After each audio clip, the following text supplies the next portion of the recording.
We gotta talk about what happened with Floyd and Gotti.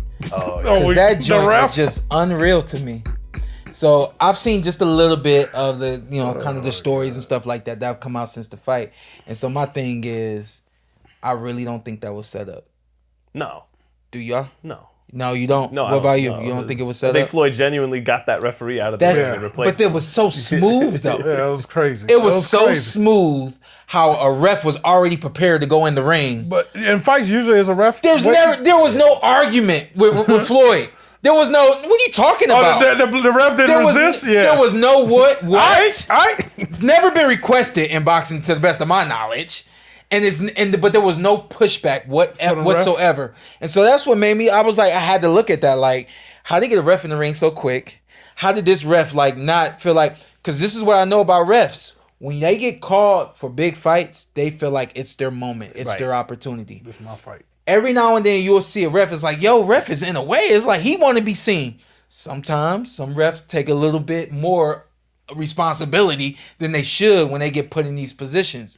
Other refs take it like, hey, there's another big shot for me, another opportunity for me to kind of say, hey, I was in the ring and I was a part of this fight. So for this ref, you get a chance to ref a Floyd Mayweather fight. I can imagine you're not excited and hyped up, which is also why the ref was kind of, I didn't feel like the ref was all the way in the way, but he was in the way. He was on his way to getting in the way. And so when the ref got bounced like that, I said, yo, that was too easy. That was too easy. Floyd was like Vince McMahon and the ref's like Earl Hebner. Yeah. Like, get out. You work for me. Get out of here. Yeah. I'm going to swap you out. Yeah, I've never seen nothing like that ever. Is there always a backup ref in your fight, Sean? Like if something goes wrong? Not that I'm aware of. So what happens if something goes wrong? Well, I mean, for the sake of words, there has to be somebody. There's refs there. Yeah, if it really had to go there. There's refs there. If something happens, a ref twists his ankle or something like that. But typically, no, there's not. You've been assigned to this fight, and you're going to be his backup assigned to this fight should something happen. So I just thought it was all the way around the world. I can see a ref twisting his ankles doing your fights. You he trying to get out your way. But yeah, no, that was weird. Who won? Floyd. Oh, okay. But I feel like we never got to the end. Speaking of the end, like, what is the end of Floyd? This exhibition tour? Like, where is this going to end? In Adrian Broner? Is he 45? How old is he? 47. Oh, he's 47. Yeah. Wow. So I'm just wondering, what's the end point of all these exhibitions? I feel like this is conspiracy theory, Sean talking, but I feel like when he fought Logan Paul, I feel like behind the scenes there may have been a push around that time by the people in the business at Showtime and everyone to maybe get him in the ring with Jake. Mm-hmm. And I feel like Floyd said, getting out of that ring with Logan Paul, I think Floyd, I remember your dad kind of acknowledged this too, because we all watched that fight at your house, Floyd and Logan, that Floyd was feeling his age because Logan got off a little moment at the end of the first round. He threw a lot of wild punches and Floyd just had to cover up under it. But I think Floyd, because even though he's so much, galaxies better than Logan Paul could ever be, he's still so much smaller and older. And in that fight with Logan, it looked like those partial lands still had an effect. Mm-hmm. His body was starting to coil, whereas before it bounced off of him when he's a young man. Mm-hmm. I feel like Floyd came out of that ring like, I don't know about, it sounds blasphemous, but I don't know about a Jake Paul fight. He's the better one, right? I just got out of the ring with the sorry one, and he's the better one, right? Those guys are big and young, and I'm young, and I'm smaller and old. Yeah. And I feel like he kind of said no to that behind the scenes and decided to go on these exhibition tours overseas. And now that's kind of running its course. Yeah. Like, I feel like this Gotti fight, in a lot of these exhibition fights, he's been getting his money. He always will. But they're not moving the needle. Like, Floyd Mayweather is must-see television, and that's not the case, because all we saw from that fight was that clip. You probably didn't even watch the whole fight. I watched the fight, but it was like kind of broken up just a little bit. Right. I didn't order it, but I did watch it. Yeah. So I watched the whole thing. He looked heavy. He looked like in shape but out of shape, and fighters will know what I mean when I say that. Like, you did enough to get to the weight class, but you didn't do enough to make sure that you were chiseled and really, really ready and really, really focused. He doesn't need to be really, really ready. He doesn't need to be really, really These focused. are fun and so easy. to the point of your question, he's 47. How much longer is this going to last? I got a feeling it's going to last as long as he wants it to in terms of getting the money. I don't know if he's so much cares about the viewership anymore. No. Or if he's just as long as his money's guaranteed. As long as he's getting the guaranteed money, I think he's going to keep going.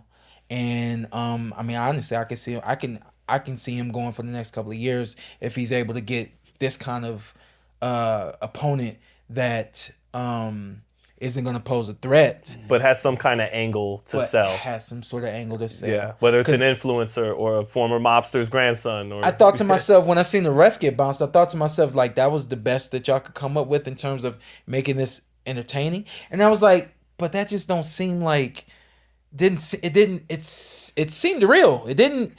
There were things about it that seemed fake, but then there were also things about it that seemed real, you know. And obviously, at the end of the day, that's what acting is. We want you to think that this is real, you know. So, I think it's gonna keep going. I think he's got a little while longer.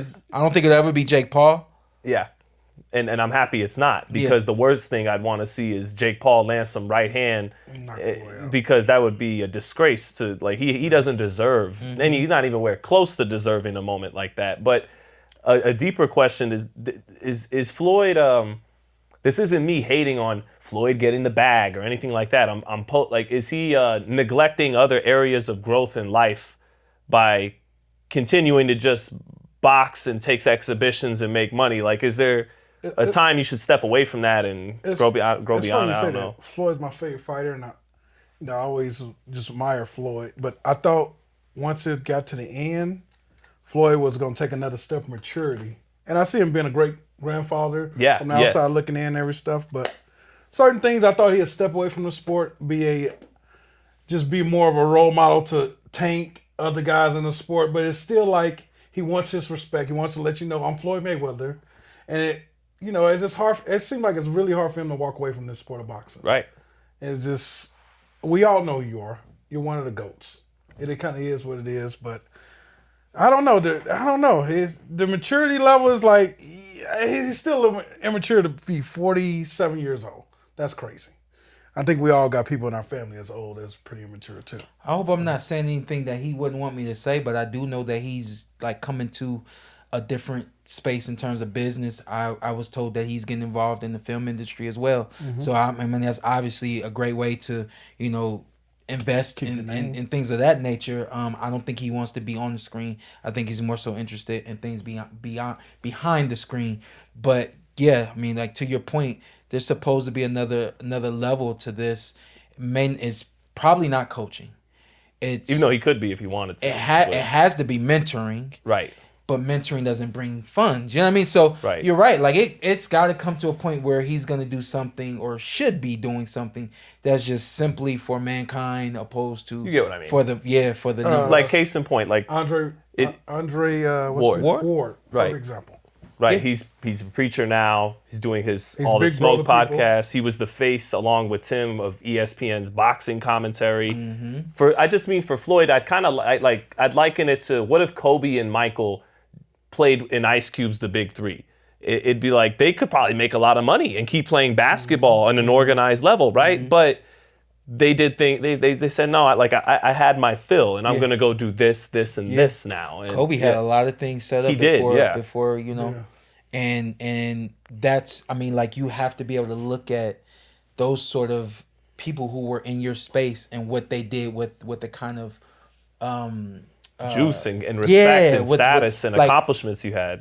You guys, not to count anybody's pockets or anything like that, but this is the realm that you guys are in, and when I'm in this realm, this is how people in my realm behave, for the sake of words. I never try to look like I'm better than anybody, or I got more than anybody, anything like that. But simply put, like, when you get to a certain place, there's kind of a unspoken expectation for what's supposed to happen at this point. You said it.